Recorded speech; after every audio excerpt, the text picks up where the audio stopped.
Welcome back to First Available, the podcast where we talk all things disc golf. This is episode number 18, airing on June 24th, 2024. So summer is moving right along. We have entered into the final week of June. We got a few things on the schedule for today. We will talk the Preserve Championship that just took place this past weekend on the Disc Golf Pro Tour. We'll recap FPO and MPO leaderboards on that, talk a little bit about what happened. I did catch round 2 and 3, and then just the highlights of round 1. Round 1's always the hardest one for me to catch for these standard events because it's usually on a Friday, finishing up work and stuff like that. So I usually have to just catch the highlights and then watch the final 2 rounds on the weekend. But some really good disc golf. So we'll talk about the scores there, and then we'll just recap everything that's going on my own personal tournament schedule and what's going on with the YouTube channel. For anyone that knows me personally, you know that this is kind of my last week of having free run of the Dayton area. My family has been down in Florida for the last few weeks.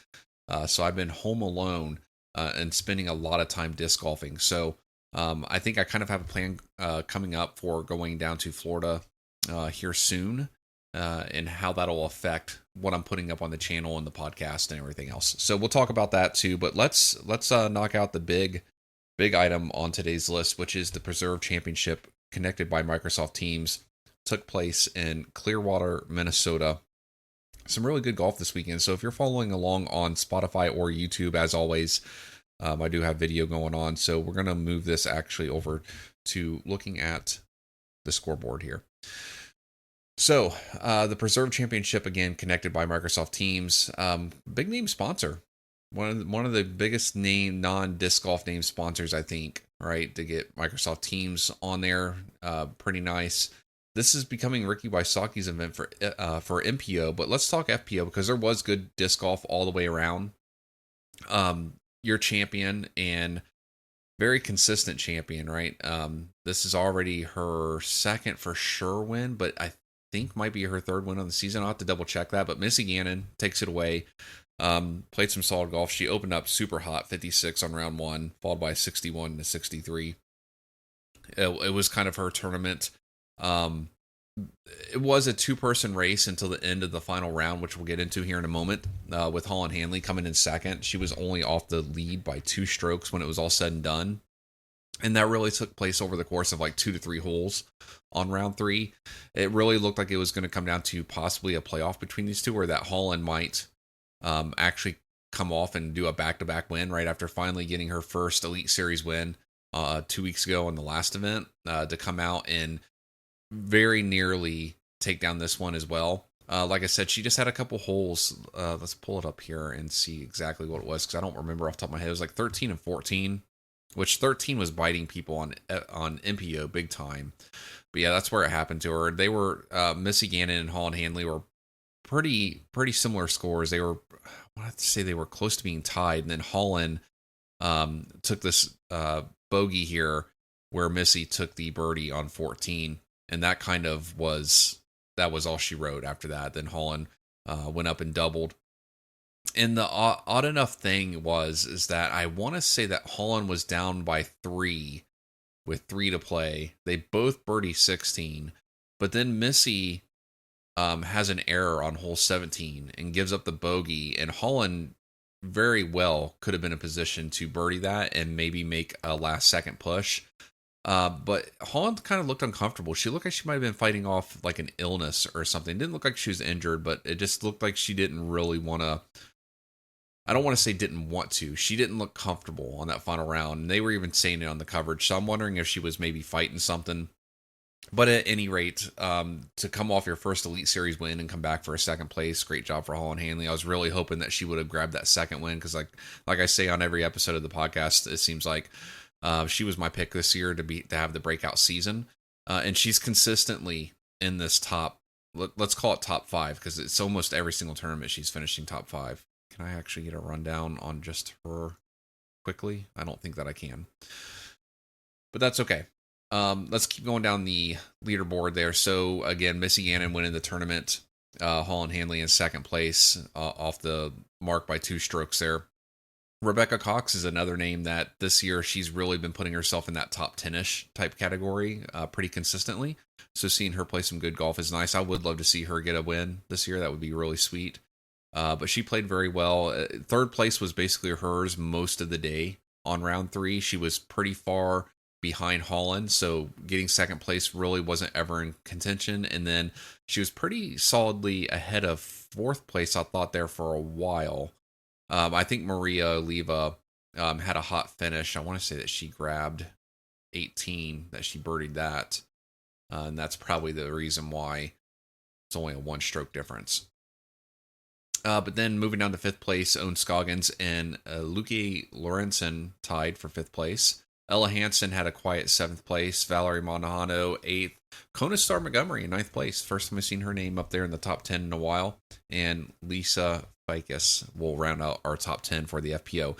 So the Preserve is definitely a softer course. I thought that it made for some great disc golf. There's a couple really notable holes out there. I really like the course, especially hole 11. Hole 11 and hole 13 are probably like my two favorite ones on this course. The Castle Wall hole and the one that backs up to the Mississippi.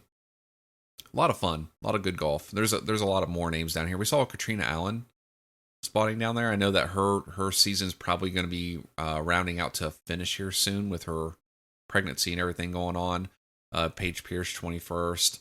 But yeah, you can tell by the scoreboard that the course in general for being a 3-round tournament was softer. You can go all the way down to 13th place and still have everyone under par. 15th place, Candice Burge was the only player to finish the entire tournament at even, and then 16th and down was over par. So a little bit better scoring overall, and I think that goes to this course is much more scoreable. All right, let's move on to MPO results. Taking down this one, this is Ricky Wysocki's tournament. So again, with me starting disc golf in 2021, everything that happened prior to that's kind of like, I only know what I've learned since then. So if I'm not mistaken, I want to say that this Preserve tournament was brand new in 2021 when Ricky Wysocki won it the first time. And then I don't know who won it in 2022, but Ricky won it last year in 23. And then this year again, 2024, he won it. Really exciting day of MPO golf. For the final round. It was really looking like it was going to be anyone's game between Ricky Wysocki, Kyle Klein, Matteo, Isaac Robinson, and Gannon Burr. I would say that was probably all five of them. It was really looking like it could have been like a 4 or 5 person, probably more so a 3 or 4 person playoff. But all five of those names were in it until the end of round 3. Basically, Gannon Burr kind of put himself out of contention on hole 11, the Castle Wall hole that I was talking about. Again, it looked like it was kind of a 4-man race at that point, maybe even 5. Matty O was he was on the chase card. So while Matty O finished in third place, great finish, only off the lead by 2 strokes, his chances at winning it seemed a little bit more outside, even though his name was, consistently in there until basically the last 2 or 3 holes. But yeah, hole 11 is kind of where some dynamics happened on the final round. Ricky Wysocki pulled his drive pretty wide, didn't make it up onto the shelf of the wall, but he nailed a long putt in Ricky Wysocki fashion. Not as good as, what was it? Was it last year or a couple years ago that he hit the one from where he wasn't even, he hit an early tree and it was like maybe like a 100-foot throw-in or something like that. But anyways, Ricky still made birdie on that. Gannon was in a very similar position. He was actually just a touch closer than Ricky, but he missed and he hit the basket and he had a pretty nasty rollaway. And then I want to say, he missed the makeup putt because it rolled away pretty far, and then he ended up taking a 4. So a 3 putt there for Gannon Burr was pretty much put him out of contention as far as winning it at that point, because I think that it was like a 4-person tie, or everyone within like 1 stroke. Kyle Klein was in position to win the whole thing, but he just had a couple shots that just didn't go his way. I think he made eagle on 18 though, to make this a 1-stroke game, but Ricky Wysocki had it on lock by then. Again, Matty O was pushing from the chase card, finished in 3rd. Isaac Robinson, this is a one where any one of these 5 names that I just mentioned, anyone could have won, and I would have been happy with it. Luke Taylor, I don't know as well, so I wouldn't have felt one way or would have been indifferent about him winning, but then if Anthony Barella in 7th would have won, I would have liked that. Again, some good names. I would have loved to see Garrett Gurthey get a win. Presnell back in the top 10. I'm kind of just skipping over names. Let me give you an actual ordered list here. This is how it goes. My mind just scatters through this stuff. MPO, let's do top 10. Ricky Wysocki, first place. Kyle Klein, second place. Matty O, third place, tied with Isaac Robinson. Gannon Burr and Luke Taylor tied for fifth. Anthony Barella, solo seventh. Adam Hammis, Garrett Gurthie tied for eighth. And Andrew Presnell. Andrew Presnell, your solo 10th place at 26 under par on the tournament. Now, in contrast to what was it on FPO? I want to say it was like 11 players, I think, before you got to even, something like that. I don't even know if it was that far. Maybe 9. I don't know. It was more than usual, but to contrast that, to go over to MPO, you have to go all the way down to 93rd place before you get to even, with no offense meant here. Just, obviously there's a lot of names in here I don't know, like Derek Sarr, I believe that's how you pronounce that, Colton Montgomery, Connor Rock, Connor, Austin Hannum, Ezra Aderhold there. They all finished even. Any other notable names? Looked like Jake Wolf. I saw this posted on Facebook. He didn't finish the tournament, so I'm not sure if he had an injury or anything. Looked to me, doesn't have a tournament score. He got an 888, and I don't remember what that stands for, but that actually means something. So Matt Bell as well did not finish. Looks like he played the first round. Then look, I think 999 is an injury withdrawal, isn't it? These are things I should learn before I start trying to talk about them. Carter Aarons down here is probably the most notable name at the bottom after that of players that finished, but he's a young guy. Kind of looking through here to see if there's any other stuff that's notable. I've never seen this name before. Timothy T3J Johnson Jr.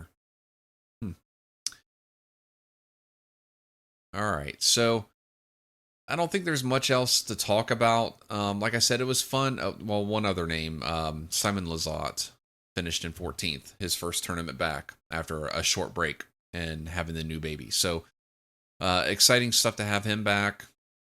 Just exciting golf coming up. To be honest with you, I don't know what's coming up in the next week or so. So we're going to check that real quick. As far as the schedule. And I hate that my stuff defaults to Bing sometimes. I use like a special browser when I do the podcast that only has my disc golf stuff on it, so I don't have to worry about searching for things. But I don't have it set up to use the correct search engine or engines and whatnot. So let's check the schedule here real quick for the Pro Tour. We should have D-Glow coming up soon. Oh, that's actually pretty far out in front. All right, so we got the Swedish Open coming up, so this looks like more Euro stuff. The Des Moines Challenge will be right after the 4th of July. So is 4th of July on a Thursday this year? It certainly is. How about that? So 4th of July, we don't have anything coming up this weekend local. We do have a tournament. The Swedish Open will be taking place. I probably won't cover much of that. Just because I generally just cover the U.S. events because it's what I see. But at any rate, we don't really have much to cover next week on the podcast as far as Disc Golf Pro Tour. The week after that, we have the Des Moines Challenge, which is an elite event. The week after that will be in Oslo, so in Estonia. So that'll be our break. We have nothing coming up this coming weekend. All right, so on the upcoming front for Disc Golf Pro Tour, this coming weekend is the Swedish Open. We won't cover much in regards to that. And then next weekend, July 5th to 7th, is the TrueBank Des Moines Challenge. We will definitely cover that. And then we got kind of a 2-week Euro swing of things where we won't cover much going on there at the Krokal Open in Oslo, Norway, and the European Disc Golf Festival in Estonia. But then we kind of get into August. August 1st to 4th is the Ledgestone Open. And then we go straight into Idlewild. I'm actually going to try to get to Idlewild if I can this year. That's probably going to be tough because personal events, which I'll discuss here in a moment. But yeah, then D-Glow, first week of September, Vermont, MVP. So really going into a little short summer break here coming up, Disc Golf Pro Tour wise. Again, there's some stuff going on over in Europe that'll be a little bit less covered. But then we get into August, and that's really the heavy hitting season of disc golf, right? The August, September is kind of what, for me personally, what I look forward to each year. So looking forward to that. So let's wrap up talking about what's going on for me coming up here since I'm going to Florida. Like I said, it's going to be June 24th when this episode airs. I usually record these the night before. So yeah, my family went down to Florida. For anyone that doesn't know, I moved to Florida back in like 2006. I lived there for like 15 years. It's where I met my wife. We lived there, had our first 2 kids, moved back to Dayton, Ohio around COVID time. But my wife is down there. She took all 3 kids with her because I have to work while I'm up here. And the only reason why I didn't go and stay the entire time was because we have the cat and didn't want to have to take the cat or, have the cat boarded or get a cat sitter for an entire month or 2 months, because my wife and the family are basically going to be in Florida for the majority of the summer. So anyways, I'm going down at some point this week between now and the end of this upcoming weekend. So next week's episode of First Available, provided that it still happens, which I think that it will be taking place down in Florida. I plan on being there for a few weeks myself. I will definitely be back before August. But it's kind of loosey-goosey. It's just the same way. I don't know exactly which day I'm leaving to go down there. I don't know exactly which day I'm leaving to come back. But I've been thinking about what I can do as far as putting content on the YouTube channel, and then like the Instagram and the Facebook stuff is all supplemental anyways. Like that doesn't matter. I usually what I do is when I make a video, I'll find like little highlight clips, like little things I find that can fit into a short format, and that's what I cut into my shorts and stuff and put on Instagram and Facebook as reels. So all that kind of takes care of itself. But as far as my normal schedule, where I try to put up a video every Wednesday and every Friday, and then the podcast obviously on Mondays, I'm going to do my best to stick to that schedule. But, I'm not taking my computer with me, my personal computer. I'm taking my work computer. I'll be taking all my other equipment, all my disc golf, well, not all my disc golf stuff, because, geez, I got what? I don't know if you can tell behind me, too. I got a new rack in here. I got all my mids and all my putters on this short rack now because I was running out of room. I've got too many Frisbees. But I'll be taking, a couple bags down with me to Florida. So I'll still be playing somewhat regularly, but it won't be anything like what I do here in Ohio. And the main reason for that is that I've been really battling some like nagging, minor, stupid injuries that are like, I don't think anything serious. It's just annoying. And I've been playing pretty poorly lately.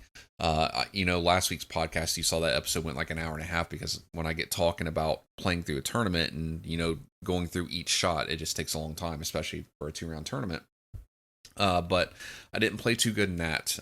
One thing I didn't talk about that I did want to pull up on this podcast was the SBO Flex, because I talked about the actual SBO, the Scott Burnett Open. I didn't talk about the Flex that we did on Friday. Me, Ross, and Landon signed up for, and we had another, I don't want to say kid, another younger guy on our card too. He's probably around 18 or so. He looked pretty young. But yeah, that was pretty sweet for us to be able to do that last Friday. Not this, like 10 days ago, Friday.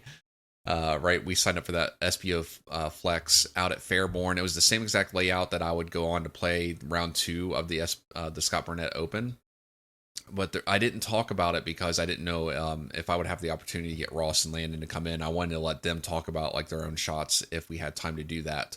But with me going out of town and we haven't done that yet, I did want to bring it up on here. Ross and I were the only 2 to play in the MA40 on that Flex Friday. Ross shot 5 under.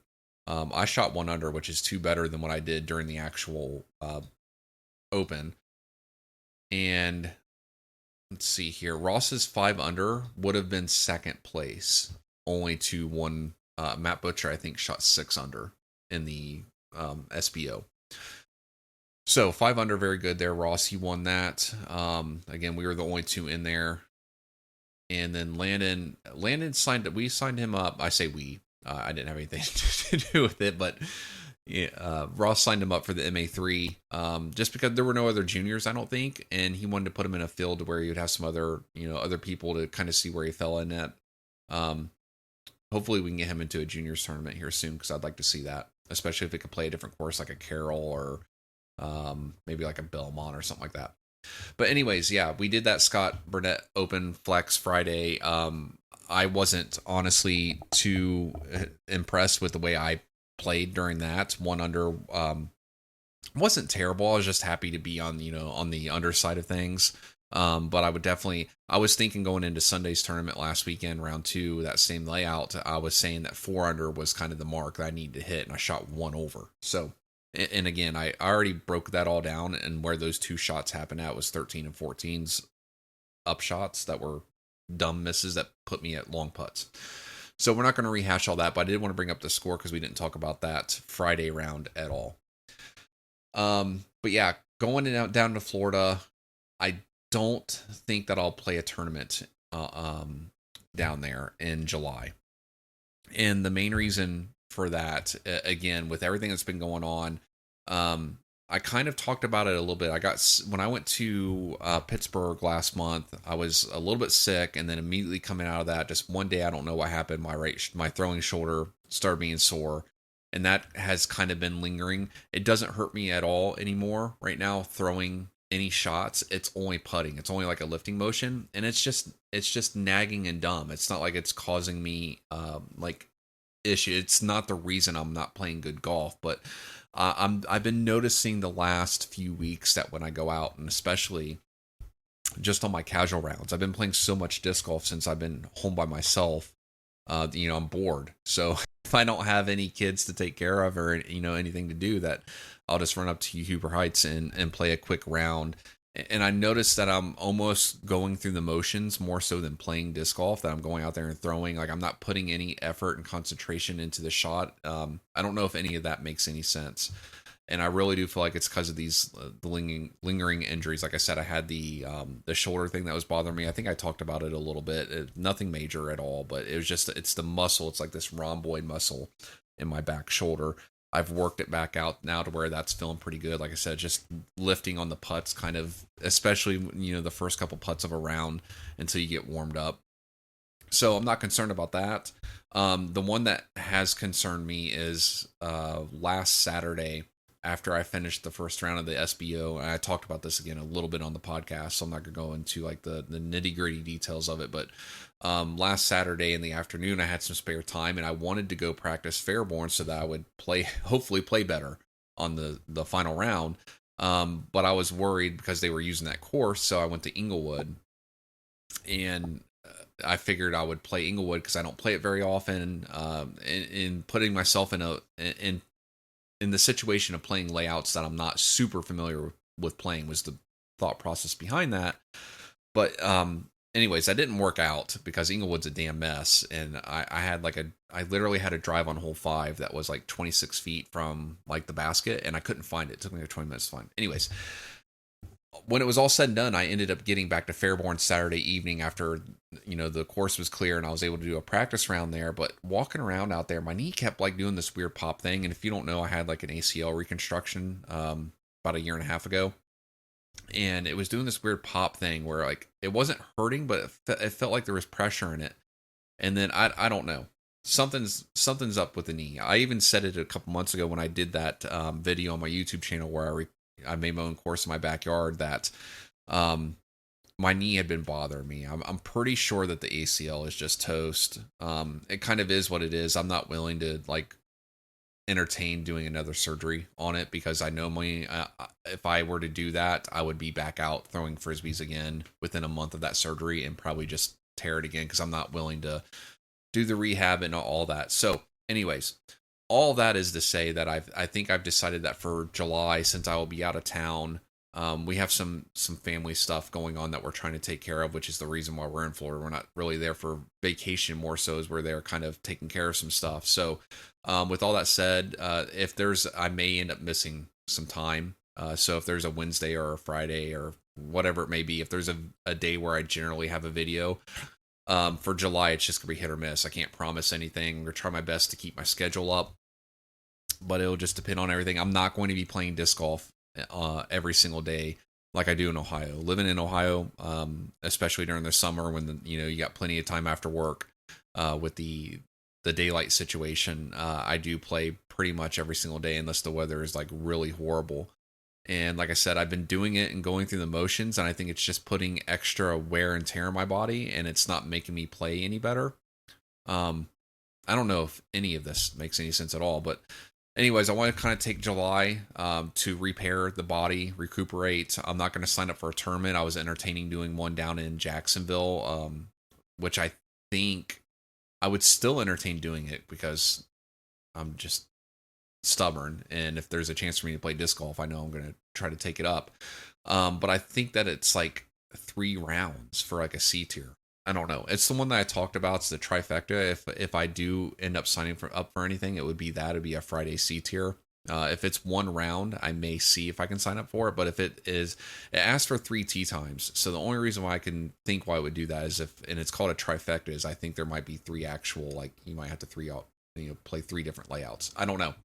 And I'm not trying to do anything that intensive, but if I can find a single round C tier type thing, I'll do that. Otherwise, July is just going to be rest and recovery, playing some casual rounds. I really do want to come back from Florida at the end of July and get back into town and do some serious field work. I know I talk about it every year, but my timing and my consistency and just the way I've been doing stuff the last few weeks to a month has not been productive. I think it's also because the temperature is going up. It's getting hot and sweaty out there, and I do not, as dumb as it sounds, because I live in Ohio and I'm about to be going to Florida, I hate the heat. So there's a lot going on there. But that's it. Once I do return from Florida, we do have a few things coming up. Like I said, August will be go mode. I'll be putting up some stuff at the early parts of August, getting ready for the Hazy Shade Biop that takes place. Oh, what is that? August 27th, is it? Let's check real quick. Final thing on today's agenda is we're talking about tournament schedule. So once I return from Florida, I'll start getting on the grind in early August, getting ready for the biop that happens at the end of August. We'll be focusing solely on that. So all August, be ready to hear about nothing other than the Hazy Shade biop. Let's see, September, I think I saw that is when the No Kids Allowed Masters tournament is at Carroll Park. So, it's only the age protected divisions. So that sounds like a fantastic tournament. I want to say it's a B tier. So I would most likely be signing up for that for the September tournament. Because again, I try to do 1 tournament a month is my goal, what I would like to do. And then for October, I was poking around seeing what's already out there on the schedule. And I would love to sign up for this. I don't know the details about it yet, so I'm going to look into it. But there's the Best in Dayton. It's the 5th, I think the final leg of that event. So I don't know if this requires having played in the previous ones, but if this is something that you can just sign up for simply this tournament and it doesn't have anything to do with the first 4, I will definitely sign up for this because this is at McGregor Park and I've never played there and I've really been wanting to. So if you're not familiar with the area, McGregor Park is a former disc golf course. It's a former ball golf course that they I think about once a year they set up a temporary disc golf course on it. And it's usually around this time. Like I want to say last year they did it around the biop. Me and Ross were planning on going there and playing there on a Friday, but we didn't make it happen. So this year I'm going to definitely try to make this happen. Another thing I want to try to make happen is going to Idlewild. I kind of mentioned briefly I may not be able to do that due to family events. When I come back from Florida, I'm not sure if I'm bringing back children with me or if I'm coming back by myself. So that is to be determined. Obviously, if I have the kids with me, then probably won't be able to make Idlewild happen because I don't want to have my kids stay with their aunt or something for a few days. So anyways, good stuff. There's a lot on the horizon. Like I said, we got some vacation Florida stuff coming up here. Some rest and recovery will be nice. Other than that, be playing disc golf like normal. We're going to be staying on the west side of Jacksonville, so that means I will most likely, when I am able to play disc golf, it'll most likely be at Ronnie Van Zant or New Worlds. I still have yet to ever play New Worlds, anything other than the green layout. I've never played the Pro Corsair, so might make that my number one goal is playing the Pro. The other two, the two or three. I think there's three other layouts. I think they have a red, white, blue, and green layout. If not, there's at least two other layouts. I played green. I know that there's two other layout courses there. So that's probably going to be my primary goal is playing that while I'm there just to check it out. Again, I'll try to put some videos up on YouTube and stuff that makes sense for that. So other than that, I think I'm just going to ramble at this point. So I do think we're probably pretty close to a 30-minute mark. So I think that'll wrap us up for this week. As always, I do appreciate y'all tuning in. If you're checking it out on YouTube, make sure to hit that like button. It'll help us grow the channel. And I'll see you guys in the next one.